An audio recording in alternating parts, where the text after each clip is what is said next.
Gente, Lucas capítulo 2, nome da pregação, providência, ou, quer dizer, acho que vai ser assim, ó. E se o candidato que eu acho que é o melhor não ganhar? O que vai ser de nós? O que vai ser de nós? Vamos lá, Lucas capítulo 2, verso 1.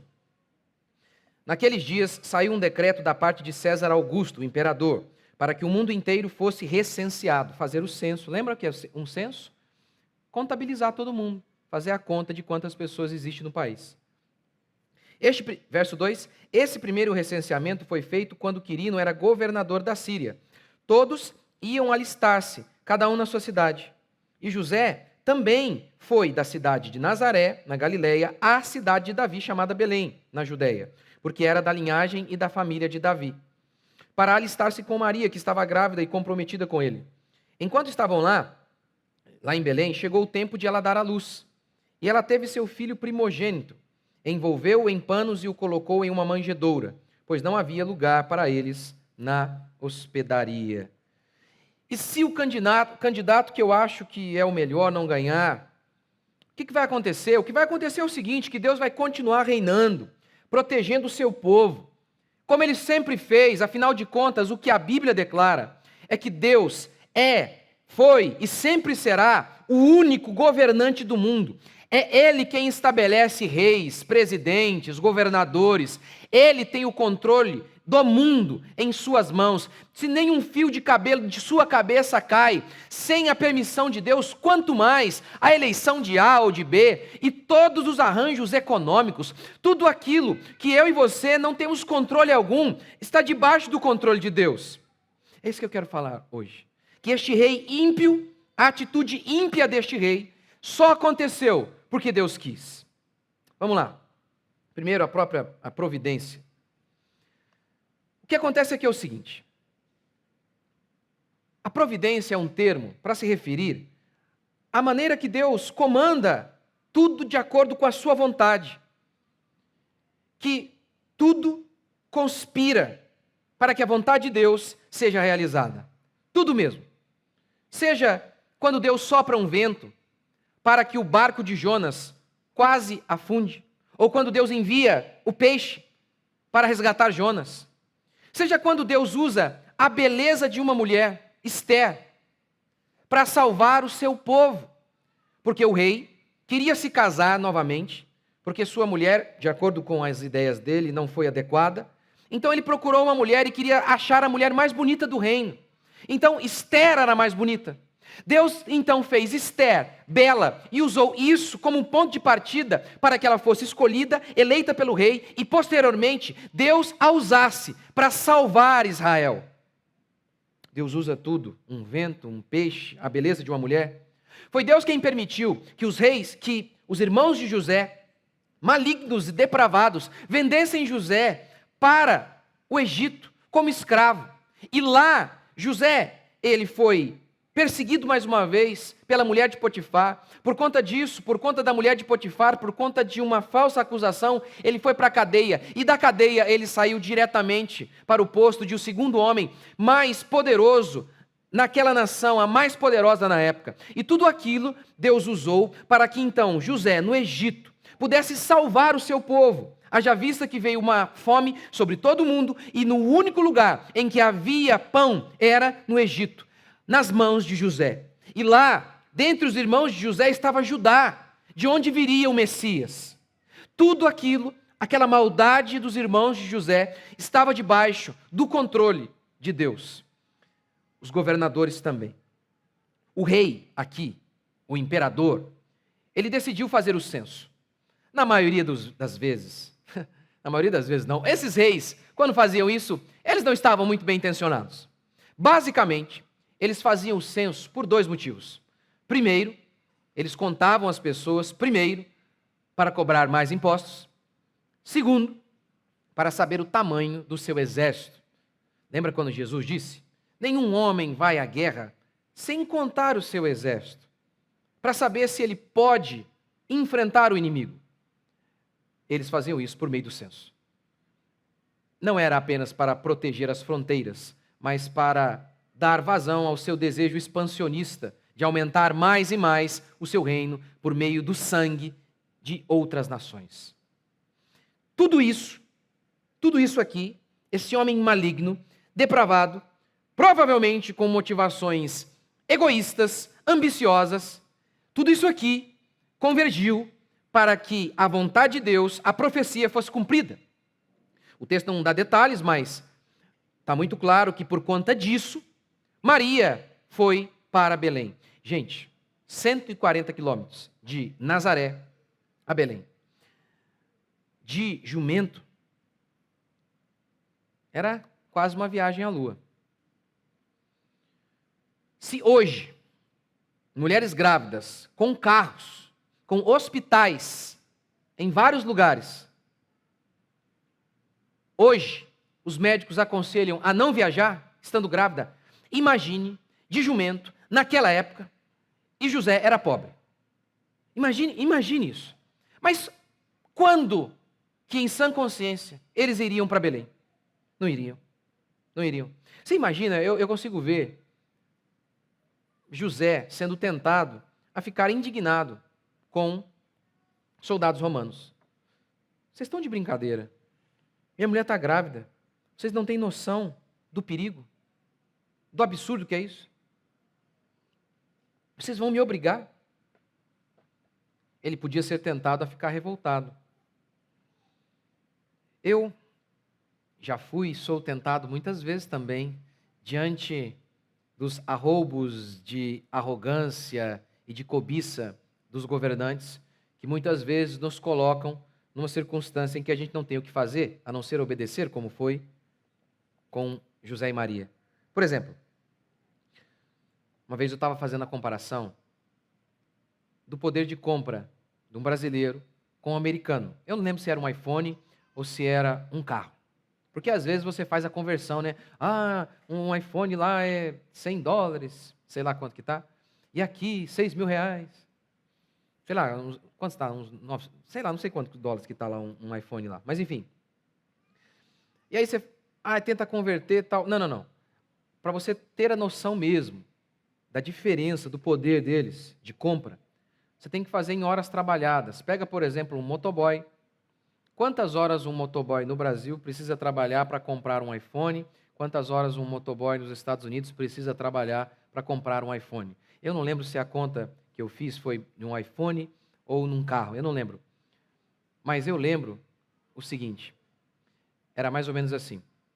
Um motoboy brasileiro precisaria de 1 ano e 6 meses para comprar o iPhone ou o carro. Um brasileiro precisaria de 10 anos para comprar um iPhone ou o carro. E um americano precisaria de 1 ano e 6 meses. 1 ano, eu acho que era um carro mesmo. 1 ano e 6 meses. E aí, eu sei, vem aquelas pessoas que pensam de maneira positiva e dizem, não, mas não interessa, vamos lá e vamos arrebentar e tal, não sei o quê. Sim, tudo bem. Eu também penso assim. A gente tem que pegar o leão e... Só que assim, se você, mais leão que você seja, se você for um leão aqui, o seu trabalho rende menos. Você tem que trabalhar quase 10 vezes mais. Não, mas eu sou leão e eu sou fera. Tá, sendo fera aqui, se você fosse desse jeito lá, você ganharia muito mais. E às vezes a gente fica revoltado. Revoltado. Um país riquíssimo como o nosso, e as coisas que acontecem. A gente pode ficar irado, como José poderia ser tentado a ficar também. José poderia ficar tentado a duvidar da bondade de Deus diante daquelas circunstâncias. Mas, com o tempo passando, José e Maria poderiam olhar para trás e ver que naquela atitude demoníaca, maligna e ambiciosa do rei, estava a provisão de Deus. Porque muitas e muitas vezes Maria não compreendia tudo o que estava acontecendo com ela, assim como você. Lembra quando Jesus estava no templo e Maria não percebeu que ele havia ficado lá? Maria então volta e fala, Jesus, por que você ficou aqui? Jesus retruca, a senhora não sabia que convinha que eu ficasse aqui? Aí diz o texto que Maria não compreendia o que ele dizia, assim como eu e você, que durante o nosso trajeto, Muitas vezes nós não compreendemos o que Jesus nos diz. Nós não compreendemos o que Deus está fazendo na nossa vida. Nós não entendemos. Você imagina, eu fico me colocando no lugar de José, não sei o que ele pensou, mas se fosse eu, num jumento, 140 quilômetros, uma viagem que demoraria dias, minha mulher grávida, meu amigo, a tentação de ficar revoltado seria enorme. Seria enorme. Seria enorme. Mas, passando por tudo aquilo, ele poderia olhar para trás e falar, agora eu entendo. Olha o que está acontecendo. Aconteceu aquilo, por isso aqui, cumprimento da profecia. Tudo. O que essa história tem a nos dizer é que tudo mesmo, até o projeto ambicioso de um rei, maligno, depravado, ímpio, gentio, não foge do controle de Deus. Deus controla tudo meticulosamente para a sua glória. Moisés. Deus falou para Moisés, Moisés, vá até Faraó. Chegando lá, você vai pedir para ele, você vai falar para ele, deixe meu povo ir. Moisés vai, e Deus já manda o anjo na frente. Diga não para ele. Deus convence, Deus molda Faraó, para que Faraó diga não, porque Paulo diz que Deus endureceu o coração de Faraó. Moisés podia ser tentado, e com certeza ele foi, a pensar, e agora? O próprio Deus me enviou, mas está dando tudo errado. Cada vez que eu vou lá, ele fala um não pior. Aí pode ter certeza que ele foi tentado. Por quê? Porque o próprio povo de Israel várias vezes se rebelou contra ele. Moisés foi lá, ouviu a voz de Deus, foi até o povo, foi até Faraó, e Faraó piorou a situação. E o povo então culpou Moisés. Olha aí, Moisés, você veio dar essa de libertador, veja, a nossa situação piorou. Todo aquele não, todos aqueles nãos do imperador, de Faraó, podia ser uma grande tentação para Moisés. Mas aquilo, diz Paulo, estava debaixo do controle de Deus. Deus quis que Faraó dissesse não. Deus quis. Se não fosse os nãos de Faraó, ninguém veria Mar Vermelho se abrindo. Se Faraó falasse, pode ir, não haveria as 10 pragas. O mundo não veria a glória de Deus, o poder de Deus, o juízo e a justiça de Deus. Por isso, Paulo explica, Deus permitiu aquilo, Deus orquestrou aquilo para se revelar ao seu povo e ao mundo. Ou seja, não é apenas a bondade do homem que está debaixo do controle de Deus, a maldade humana também. Não é apenas Davi que foi eleito por Deus, Faraó também. Deus não controla apenas o bem, ele controla o mal. Quando falamos que Deus elegeu Davi, que foi um bom rei, todo mundo concorda. Mas quando nós falamos que Deus também elegeu, escolheu Faraó, ou seja, que Deus é soberano não apenas sobre o bem, mas também sobre o mal, aí as pessoas duvidam. Quando uma criança nasce saudável, as pessoas dizem, foi Deus. Mas se nasce uma criança com alguma enfermidade, as pessoas dizem, não sei. Não, nós sabemos. Quem fez o cego? Não fui eu. Quem fez o que vê? Não fui eu. Deus é soberano sobre tudo. Tudo. Sobre as coisas boas e ruins que acontecem na sua vida. E essa é a nossa única esperança e nosso consolo. Se Deus não fosse soberano sobre o mal, eu não sairia de casa. É porque Ele é soberano sobre o mal, que eu sei que tudo coopera para o bem daqueles que amam a Deus. Tudo mesmo. Até um faraó maligno, até um governador que está com um projeto expansionista e me obriga a fazer um censo. Tudo está debaixo do controle de Deus. Mamãe, por que eu nasci em Belém? Porque Deus quis. Mamãe, por que eu nasci sem pai? Por que eu enfrentei sofrimentos, abandono, abuso e rejeição? Deus é soberano sobre Faraó, sobre o seu pai, que está na sua casa ou que foi embora, por tudo aquilo que você passou. Deus não tirou férias nas Bahamas celestiais, nos dias de luta e de angústia que você enfrentou. Hoje, como Maria, você pode não compreender, mas um dia você vai olhar para trás, como José e Maria, e vai ver que, inclusive, por meio de um decreto de um homem maligno, Deus estava agindo. Deus não tinha perdido o controle. Quando Faraó fez aquilo, quando você enfrentou angústias na sua casa, quando você enfrentou o abuso, o abandono, Deus não perdeu o trono. Ele é soberano sobre tudo e sobre todos. E reverte o mal para a sua glória. Você querer? Segundo, os filhos de Deus costumam nascer em manjedouras e morrer em cruzes. Cruzes, feio, né? Não tem jeito aqui.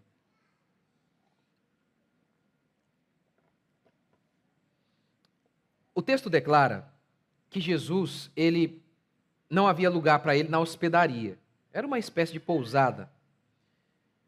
O que os historiadores dizem é o seguinte: nessas hospedarias havia um pavimento em cima, onde ficavam os viajantes, e um pavimento embaixo, onde ficavam os animais e os criados.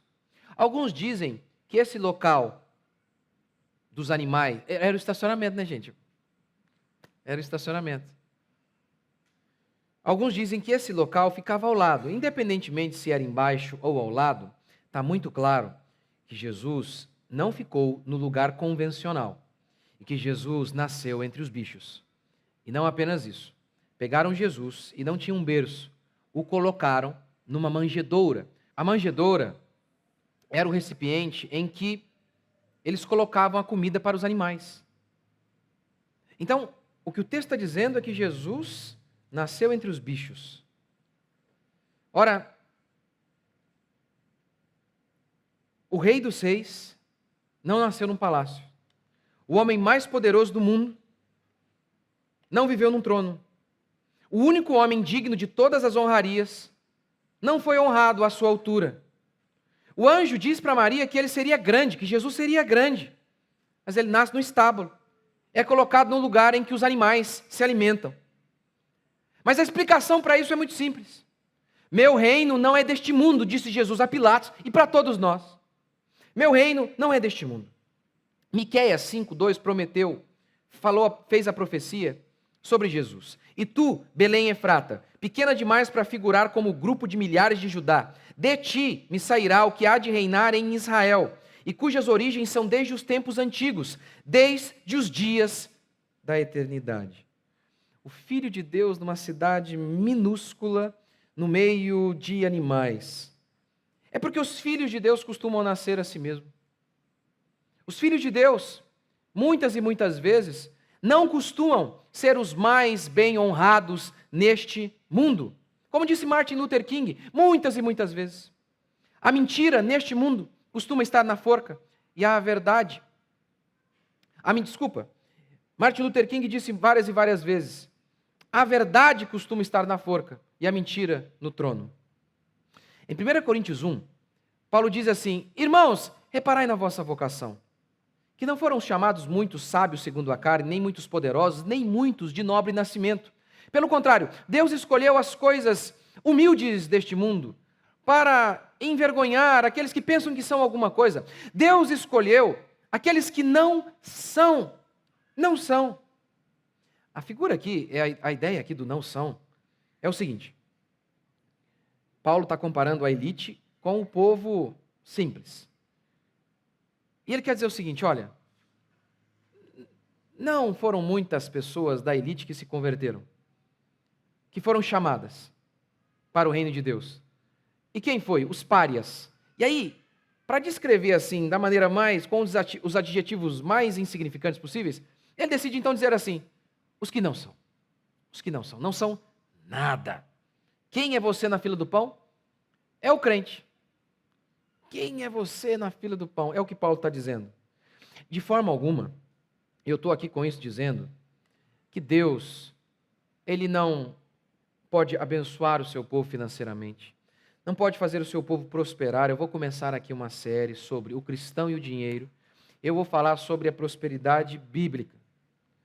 Então Deus, Ele fez vários e vários milagres. Ele prometeu suprir o seu povo. Davi teve um reino próspero. O que eu estou querendo dizer aqui é o seguinte, que nós não devemos avaliar o amor de Deus por meio de nossa conta bancária, ou de nossa importância aos olhos do mundo. Porque naquele dia, naquele lugar insignificante, a coisa mais importante do mundo estava acontecendo. E ninguém estava notando. Ninguém estava percebendo. Mas ali estava o Filho de Deus, e a única coisa que realmente importava neste mundo estava lá, no meio dos bichos. E é assim, conosco também, que somos o povo de Deus, que somos eternamente desprezados por este mundo, porque Jesus disse: o que fizeram a mim vão fazer com vocês. Se chamaram de Beelzebu a mim, vão chamar vocês do quê? Vocês serão rejeitados. Mas, o que a Escritura declara é que, por mais próspero que você venha a ser, mesmo que você seja extremamente próspero, este mundo não costuma dar um tapete vermelho para os filhos de Deus.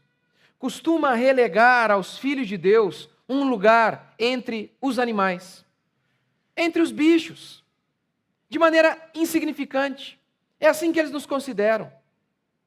Ora, às vezes você ouve aquela frase: não importa como você começa, e sim como você termina. Jesus começou muito mal, aparentemente, e terminou ainda pior. Ele nasce entre os bichos e morre entre os ladrões. Mas ele ressuscita na glória, né? E é isso que de fato importa. Eu desejo o melhor, financeiramente falando para vocês. Como João orou: eu faço votos pela tua prosperidade, eu também faço. Mas por mais próspero que você venha a ser, por mais bem-sucedido aos olhos deste mundo, ainda assim, aqui não é a nossa residência. Aqui não é, nós somos eternos. Eu não consigo pensar numa ilustração melhor para representar isso do que aquela história que eu já contei para vocês milhares de vezes, daquele missionário que foi para a África, abriu mão de tudo, foi para lá pregar o evangelho, servir a Deus, por amor às pessoas, e quando ele voltou, ele voltava num navio, havia ali uma pessoa importante aos olhos deste mundo que ele não sabia, e quando ele está descendo do navio, havia uma festa, ele pensou que era para ele, mas não era, e ele ficou muito chateado. Eu fiquei a vida inteira te servindo, Senhor, e veja, ninguém nem para me receber. E no trajeto para casa, é como se ele voltasse a si, e como se Deus falasse para ele: meu filho, você ainda não chegou em casa. Essa é a história do povo de Deus. Aqui, por mais próspero e bem-sucedido que você venha a ser, aqui é o lugar que fez do nosso Cristo, que tentou fazer do nosso Cristo um bandido e um criminoso. Aqui é o lugar que deu para Jesus uma coroa de espinho. Este não é o lugar que costuma nos enaltecer. Este é o lugar que costuma a nos relegar ao estábulo. Mas e daí? Nós não somos daqui. Nós somos celestiais. Você crê assim? Terceiro, Jesus nasceu no meio dos bichos, mas nunca se transformou em um animal. A manjedoura foi um símbolo de como seria a vida de Jesus. Uma vida dificílima. Privações, rejeição, humilhação. Isaías resume assim a obra do Messias: era desprezado e o mais rejeitado entre os homens, homem de dores e que sabe o que é padecer. E como um de quem os homens escondem o rosto, era desprezado e dele não fizemos caso. A Escritura declara que o próprio povo judeu rejeitou Jesus, veio para os que eram seus, mas os seus não receberam. A Escritura também declara que os próprios parentes de Jesus não criam nele. Os próprios parentes de Jesus saíram para prendê-lo um dia, rejeitado. Os próprios discípulos o abandonaram. Um dentre eles o negou, o traiu, o vendeu. O mais rejeitado entre os homens. Mas no ápice da dor, da vergonha, da humilhação, Jesus não retribui na mesma moeda. Ele não olha para aquela multidão que ele havia alimentado, sarado, curado, pregado e diz: extermine-os todos, meu Pai. Pelo contrário, perdoa-os, eles não sabem o que fazem.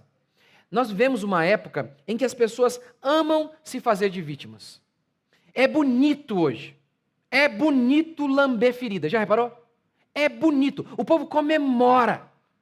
Parece que o povo comemora quem é mais desgraçado. Já reparou isso? Pode reparar. Nas redes sociais.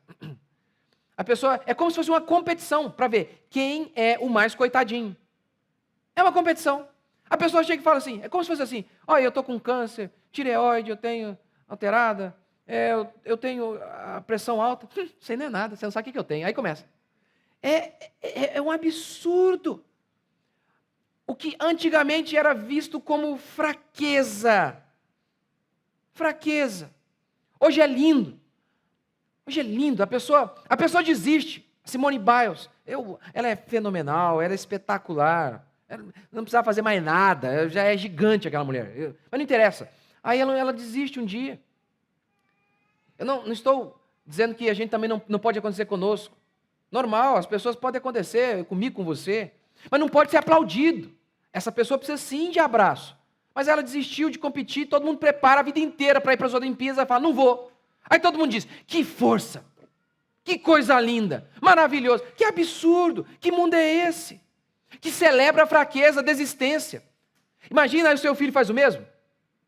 Seu filho está lá, prepara a vida inteira, estudando para, sei lá, passar no vestibular. Aí na hora de fazer o vestibular, ele fala, não vou, pai, porque eu não estou aguentando. Aí você fala o que para ele? Ah, que lindo, filho, que símbolo de força, duvido.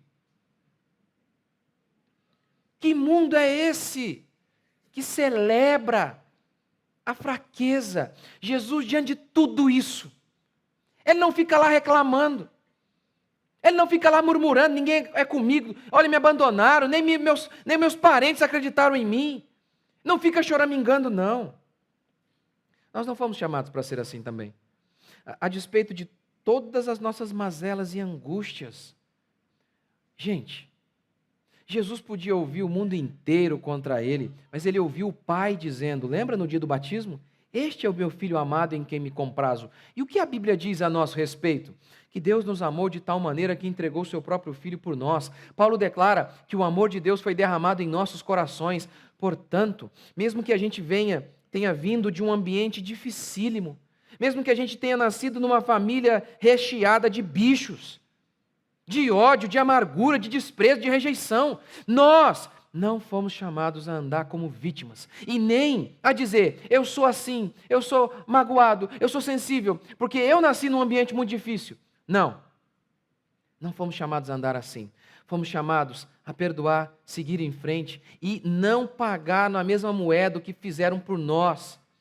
Não vamos andar com raiva do pai, da tia, do tio, do irmão, da irmã. Não vamos. Jesus nasceu no meio dos bichos. Jesus viveu num mundo repleto de ódio contra si mesmo. E mesmo assim, ele não conservou.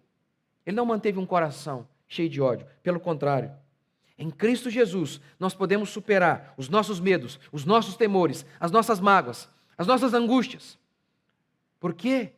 Porque Cristo nos é suficiente. A obra que Ele fez em nossas vidas nos tornou mais fortes do que isso, gente.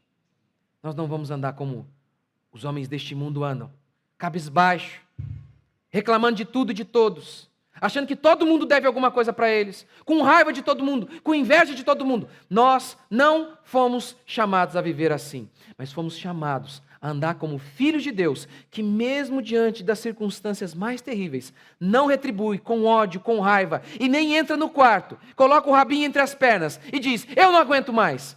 Não, pelo contrário. Nós vamos levantar a nossa cabeça e dizer, em Cristo Jesus eu posso todas as coisas, inclusive perdoar aqueles que me ofenderam, inclusive não pagar com a mesma moeda, não dar desprezo àqueles que me deram desprezo. Nós vamos seguir num caminho diferente. Você crê que Deus pode fazer isso com você? Por fim, essa história é a história do amor de Deus por nós.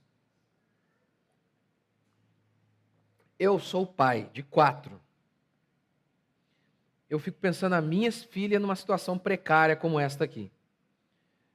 A minha filha no lugar que o cavalo come. Tudo isso para salvar homens maus. Tudo isso para salvar pecadores como você.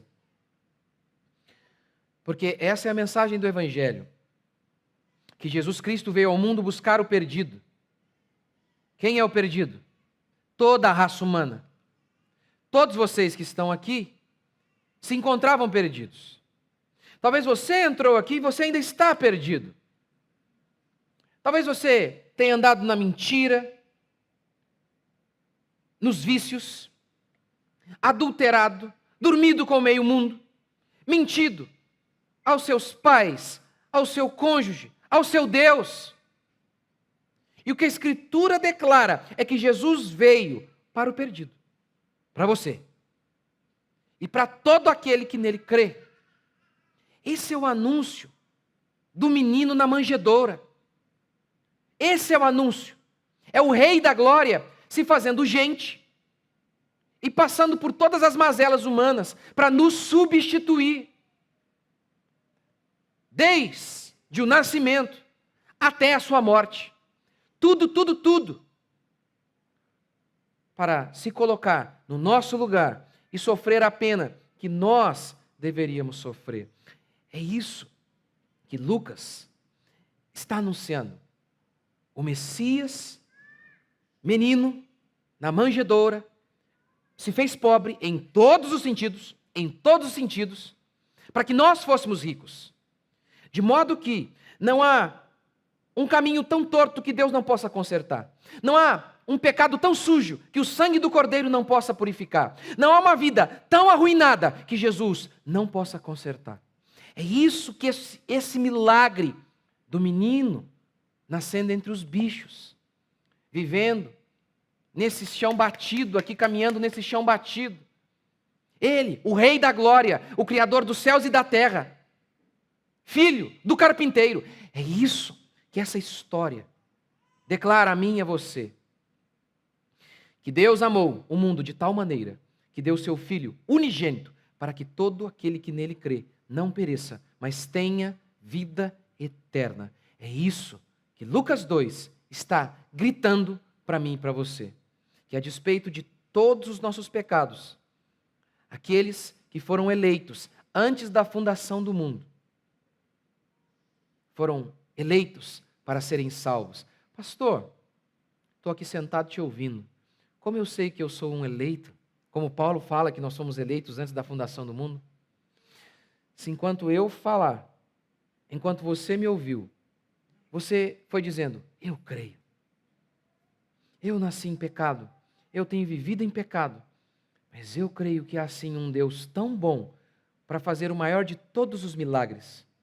Porque o maior milagre não foi nem quando Deus disse, haja luz. O grande milagre foi quando ele disse, eu vos perdoo. Eu creio nesse milagre, que há perdão para mim, e que tem jeito para Deus mudar a minha história e me salvar. Se enquanto você me ouvia, o seu coração se enchia dessa fé, pode ter certeza, você é um eleito. Seus pais podem não ter planejado você, mas Deus te viu substância ainda informe, e no livro dele foram escritos todos os seus dias, quando nenhum deles havia ainda. Você crê? Vamos ficar de pé?